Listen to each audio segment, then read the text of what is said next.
In this video now, we are going to talk about the process of transcription in eukaryotes. First of all, please remember that the eukaryotes have the genes which are monocystonic. Now, when I talk about monocystonic, please try to understand the meaning of this. Every cell of human consists of a similar DNA, be it the eye cell or be it the muscle cell. But when we talk about eye cell, it needs to only synthesize the proteins like rhodopsin, retinal, all those proteins which are required in the eye. But when I talk about the muscle cell, the same DNA has to synthesize only those proteins which are required by muscles, for example, the actin, myosin, troponin, and the other proteins. So, the whole of the DNA remains methylated and inactive, but only one part of the DNA or only a few genes are active in a particular cell, and only they will transcribe to produce the product or to produce the mRNA and then the protein. So that's why we say that not all the cisterns of a DNA are active at the same time in eukaryotes. So these eukaryotes are generally monocystonic, that is, only a single cistern is active and only the transcription of that particular cistern is taking place. The other all cisterns in the eukaryotic cells are then that time methylated and inactivated. So this is what the general rule is. Now if I talk about the RNA polymerase and the promoters in eukaryotes, these are indeed diverse. For example, in prokaryotes, there was only one DNA-dependent RNA polymerase, but in eukaryotes, there are 5 different kinds of RNA polymerase. 1, 2, 3, 4, 5. And then these 5 different kinds of RNA polymerase will recognize different kinds of promoters. For example, RNA polymerase 1 will recognize promoter 1. This will be recognizing promoter 2, then 3, then 4, and then 5. Also, there are the subparts of each of them. It is all the architectural differences in these promoters. So if RNA polymerase 2 is recognizing the promoter 2, then it is not necessary that every cell which has the RNA polymerase 2 will have a similar kind of promoter 2. The promoter 2 will also have certain changes. So that is also the case here. But more or less on the broader category, these are the respective RNA polymerase which are found in eukaryotes, and these are their respective promoters which they recognize. The next important thing comes is the products they transcribe, that what are their ultimate products. So when I talk about the RNA polymerase 1, it will transcribe rRNA. Now this is the ribosomal RNA which is transcribed by the RNA polymerase 1. Then if I talk about the RNA polymerase 2, it will transcribe the mRNA, that is messenger RNA. RNA polymerase 3 transcribes tRNA as well as some parts of rRNA. tRNA also, then rRNA also, and then also the another splicing RNAs also, that is SNOPs, small nuclear RNAs, small nuclear RNPs. Then the RNA polymerase 4 will transcribe the SI, that is a small interfering RNA, and same is with the RNA polymerase 5 also. So these are the different kinds of RNA products which are being transcribed by the particular RNA polymerase. So these have to be learned by heart. Also in RNA polymerase 2, other than mRNA, there are also another ones like siRNA again, and then also one important RNA which is miRNA.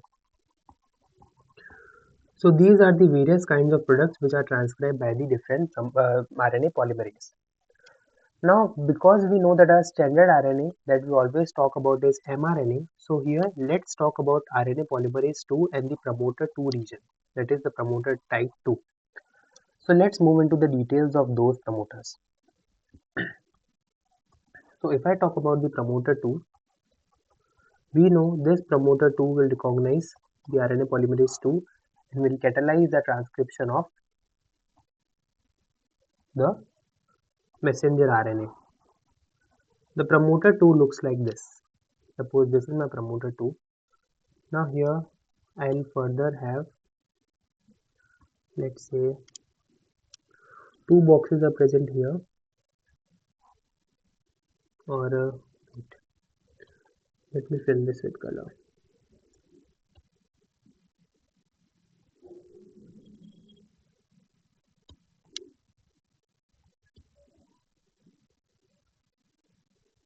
So one box here,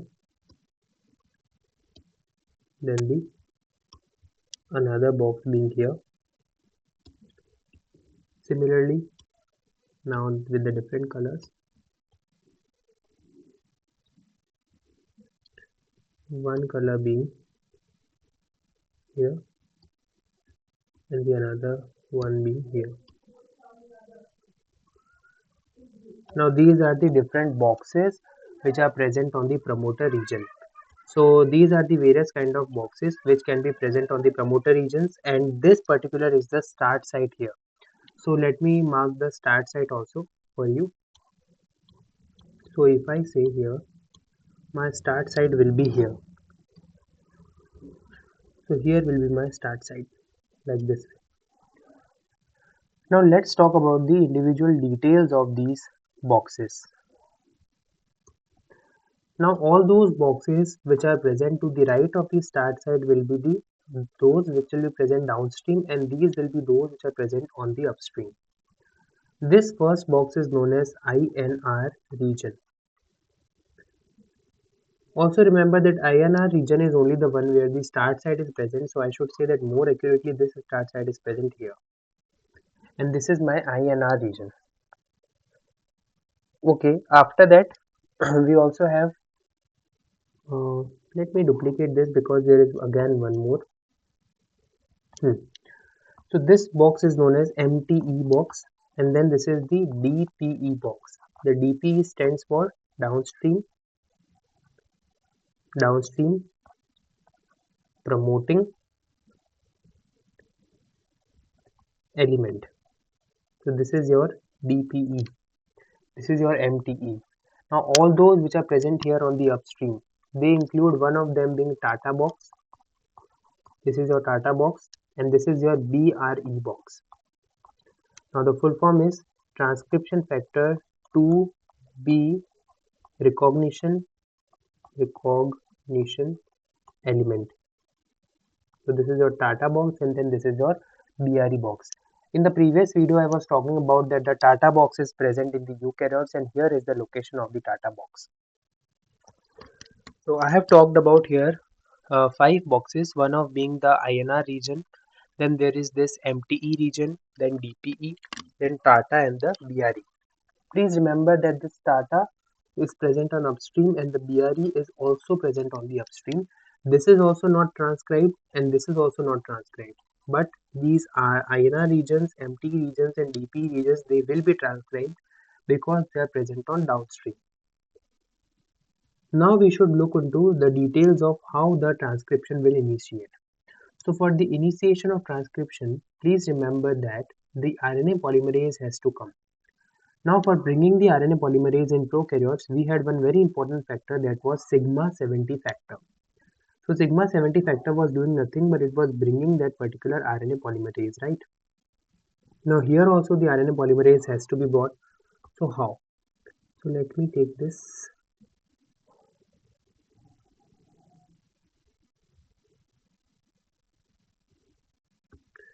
Let me do it the duplicate way. Okay, I don't think so this will be happening. And then here if it is pasted, yes, thankfully it has been pasted here. Okay, so now you see what happens here. This was my particularly the start site here. So now I am removing this start site because my main aim was just to give you the idea that where the start site can be present. Now see, the transcription has to begin by the binding of RNA polymerase, but before that there are certain transcription factors, and these transcription factors first come and they will bind to these particular sites, and then afterwards only the RNA polymerase can bind. So these are in the order: transcription factor 2, and all those transcription factor 2, firstly D, then A, then B. After that it is transcription factor F, then the RNA polymerase 2, since it is a promoter 2. Then we have E, and then finally H. Here this F is very important because this F is only the one after which the RNA polymerase 2 will be recruited. Similarly, this H will be very important because it will be activating this RNA polymerase or will be doing the loading of RNA polymerase. And similarly, this factor B is also important because till the very last moment it will not be removed from its place. So now what happens is, as I was talking that here is my start site. Let me draw it again with the clarity. So here being my start site. Wait. Suppose here is my start site particularly. Okay. Now what happens is that these particular elements, now they have to come and then they have to bind to their particular sequences. So yes. First of all, the transcription factor 2D will come and it will start binding. Now see what their main aim is. All of these transcription factors will come and they will make a seating arrangement, particularly a seating arrangement, to be very frank and to be very precise. Broadly speaking, they have to make the seating arrangement for RNA polymerase 2 so that it can come and it can start its process. So first of all, the transcription factor 2D comes. So transcription factor 2D will be, let's say here, I am drawing them with white color only. So here will be my transcription factor 2D coming. Okay, let's not draw them in white color, otherwise it will be creating complications. Let me introduce this color. Okay, here my transcription factor 2D comes and sits on the Tata box. So this is my very first important part, that is on the Tata box the transcription factor 2D will come and then it will sit. Here only the transcription factor 2A comes and sits. So this is transcription factor 2D and this is transcription factor 2A. Why we are calling them as transcription factor 2? Because they are specifically for RNA polymerase 2. After that comes a transcription factor B, and as I told you that this is your transcription factor B recognition element, so here this transcription factor 2B will sit. After that comes the transcription factor F. So transcription factor F will come and will sit like on them. So now it has made a seating arrangement and now the RNA polymerase can be recruited on over them. So here my RNA polymerase will come and now it will sit on them. After the transcription factor 2F, the RNA polymerase has come. Now the transcription factor 2E will come. The 2E transcription factors come over here in between of Tata and BRE. This is your transcription factor 2E. And finally, your transcription factor 2H, the largest of all, it will come and it will sit like this. This is your transcription factor 2H. Now this H is very important and we have to talk about that how the transcription factor 2H is playing its role. So this transcription factor 2H, it contains two important activities. One is that it contains the helicase activity. So with this helicase activity, what it will do is it will do the melting, and it will do the melting at the Tata region only. From the Tata and after that the INR region, it will do the melting from here. So it will be opening it from here. And secondly, it will be having its kinase activity. And through this kinase activity, it will phosphorylate the RNA polymerase 2. Now when this RNA polymerase 2 is phosphorylated because of the kinase activity of transcription factor 2H, the RNA polymerase 2 gets activated. So this is what and how the RNA polymerase 2 will be activated. Now there is particularly, suppose if I am drawing the RNA polymerase, this is RNA polymerase and here is the tail of RNA polymerase. It has a particular sequences where the phosphorylation is done by the transcription factor 2H. Upon the phosphorylation of this particular tail and this sequence, the RNA2 polymerase will become active. Now what happens is the sequence now and the whole of the scenario is like in this way. So suppose here I have the opening.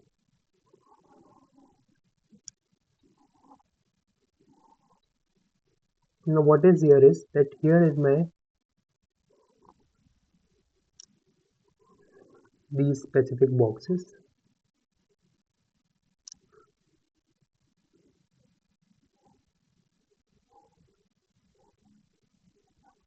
Hmm. So this is my BRE box. This is my Nata box. This is my INR region.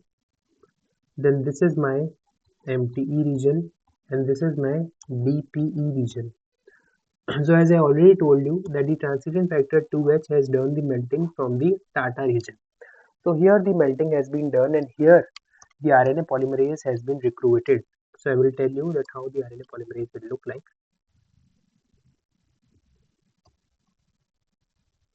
In this way,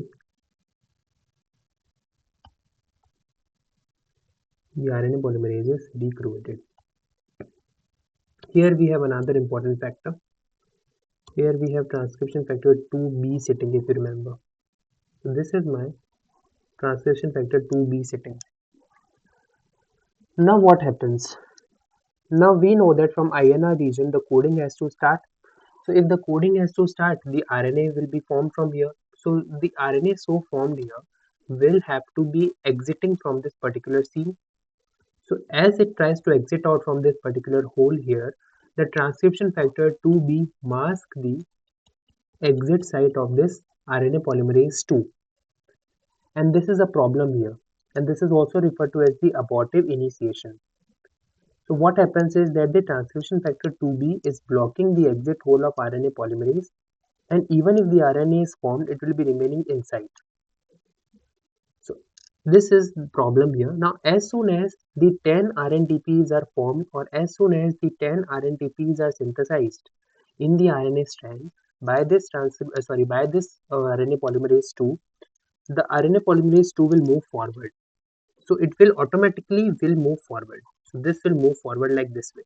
So as soon as it moves forward, the RNA so formed here, the exit hole gets free. Now as the exit hole gets free, this particular will be RNA will get the space, and here it will be coming out. So as simple as that. So now this RNA will be coming out. Now you should already know this, and this should be very clear in your heads that this is your 3' end, this is your 5' end, and this is your 5' end, and this is your 3' end. So the RNA so formed needs to be 5'. You know why? Because from the 3' the RNA is forming, so means this strand the complementary should be 5', na? So here it should be 3' of the RNA. Now this 5' has been formed, and this 5' has to move forward, means now more and more RNA is being synthesized, and this 5' RNA is coming outside. Now there is one problem here. The problem is that during this process of formation of RNA, when this 5' strand starts to come out, this is exposed outside. This is exposed outside to certain, let's say particular exonucleases, because this 5' part is free. So in the meantime, while it is free, this can be attacked by the certain proteins, by the certain exonucleases. So now it has to have the capping, and the capping can only be done once the transcription is stopped or halted for a certain period of time. So what we want is that RNA polymerase should at least take a break, so that the RNA so formed, the 5' end, the newly formed 5' end, can have the appropriate capping, and as the capping is done, then the this RNA polymerase can then move forward. So for this, there is an important thing, and we should know this. We have already talked about right now that there is the sequence of RNA polymerase itself, and this sequence was phosphorylated by the transcription factor 2H, right? This you already know. Now what happens is, uh, there is a factor which comes here which also do the phosphorylation of this particular thing, and this the factor is referred to as DSIF. This DSIF comes and binds to this particular region, that is the phosphorylated region or the phosphorylated tail of this RNA polymerase 2. As soon as this DSIF comes, now what it is going to do is it is going to recruit another protein which is known as NELF. So NELF is recruited over here. Now this DSIF will combine with this NELF in this way. I'll tell you. So it is like this. This is the particular tail, and now this is my DSIF protein. So this DSIF protein and this is my NELF protein. So I'll write here, this is NELF protein and this is my DSIF protein. The two of them combine and the two of them forms a barrier to the movement of RNA polymerase. Now you can imagine it yourself, if this RNA polymerase has to move on forward, how can it move? Because here it is being bounded by this particular region, that is this NELF and this DSIF. So even if it tries to move forward, here the breakage or the stopping is there because of this. It is a kind of speed breaker. So in the meantime, when it is stopped, here the capping process of the 5' end of mRNA will start and will take place. Now we have to talk about that how does this capping process initiate. So okay, let's take another scenario. Let's not talk about capping right now. Suppose the capping has been done. Let us assume the capping has been done. As soon as the capping is done, so I'll write here, the capping is done. Now if the capping is done, the role of DSIF and NELF is done. So DSIF also removed and NELF also removed. After all of this has happened, the RNA polymerase 2 will move on forward and will synthesize the particular mRNA which is capped. It is not yet mRNA, it is the primary transcript because it has to undergo splicing. Until and unless it does not undergo splicing, we cannot say it a mRNA, mature form of mRNA. So now it will move forward and the primary transcript will be formed. Then when this has been done and all of this has taken place, now the termination has to take place here. So for the termination, what will happen here? There are two important proteins again which are required for the termination process. Now for the termination process, what happens is this particular RNA which is so being formed by this particular RNA polymerase. Suppose this is my RNA polymerase, here is my particular template strand, that is 3' to 5' strand. Here is this is RNA polymerase 2 and this is my 5' end which is capped here. Right now I will explain you later on that what is this capping process, but let us assume this part has been capped. Now there are some specific sequences which come here. These are the CA sequences, which is to the very last of this transcript. Now these CA sequences are recognized by the proteins like CPSF and CSTF. The CPSF and CSTF proteins recognize this CA sequence and then they will recruit CP1 and CP2 proteins. CP1 and CP2 proteins are the cleavage proteins. So CPSF and CSTF recognize the particular CA sequence. As soon as the CA sequence has been transcribed, they will recruit the cleavage protein 1 and the cleavage protein 2. The two proteins will go and they will cleave this particular site. The cleavage here happens. So as soon as the cleavage happens, now it is your last particular, whatever this is your last particular nucleotide, and here your whole of the mRNA gets free.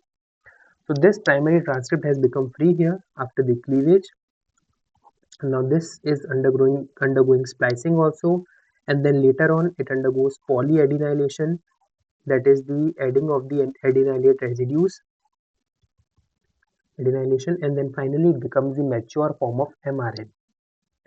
So this is the termination. Now let me talk about that how the capping takes place, because it is the essential part and we should know about this. So let us see and understand the process of capping here. Let's take the scenario where we have these particular nucleotides of the RNA. These are the last nucleotides which have been formed here on the 5' end. Now this is the 5' end. 5' end means here the phosphates are free, right? here we have the phosphates. Now this is your alpha phosphate, this is your beta phosphate, and this is your gamma phosphate. I think you know this, that in the RNTPs there is the ribose sugar. So this is my ribose sugar in particular. Here we have OH, here also we have OH, and here we have a carbon, and then afterwards we have the phosphate, phosphate, and phosphate. So these phosphates are designated as alpha phosphate, beta phosphate, and gamma phosphate, and those I have shown over here. So this is particularly how it looks like. Now what happens is that here we have to add another protein. Now this, or not protein, we have to add one nucleotide. This is your guanine. So we have to add the methylated guanine. On this guanine, basically this is a nucleotide here. So on this guanine at the 7th position there is the methylation. So I can write it as 7mg. 7mg is nothing but on the 7th position of the guanine there is a methylation which has happened, which has made this comparatively inactive. Now this inactivated form here has the phosphate, and this is your alpha phosphate. Then again it will have its beta phosphate and it will have its gamma phosphate. So what happens is that during the process of joining of this 7-methyl guanine on this particular position, the beta and the gamma phosphates of the guanine have to be removed, and the gamma phosphates of the particular last nucleotide of the RNA has to be removed. And now this particular 7-methyl guanine with its alpha phosphate has to bind to this. And this bond which has formed here, this bond is called as phospho anhydride bond. It is not the phosphodiester bond, it is the phosphoanhydride bond which has been formed here. And this forms when the alpha phosphate of 7-methyl guanine is bound to the beta phosphate of the last nucleotide. Even after this, many of the methylations take place here, that is for the last 4 to 5 nucleotides of the RNA, the methylation will happen, and when the methylation occurs, this RNA particularly bounds to its parent DNA so that the exonuclease cannot attack it further. So this is how the process of particularly the transcription happens with the help of RNA polymerase 2. Now there are the RNA polymerase 3 also, and from them also the transcription can occur. So let me conclude them very simply here. So if I talk about RNA polymerase 3, we know it will recognize the promoter 3. Now this promoter 3 also has subtypes, that is type 1 of promoter 3, then there is type 2 of promoter 3, and then there is type 3 of promoter 3. Now if this RNA polymerase 3 is binding to type 1 of the promoter 3, this will be particularly catalyzing the formation of 5S rRNA. We should already know that the promoter 3 can catalyze both tRNA and the rRNA synthesis. So from the type 1 we can have the formation of 5S rRNA.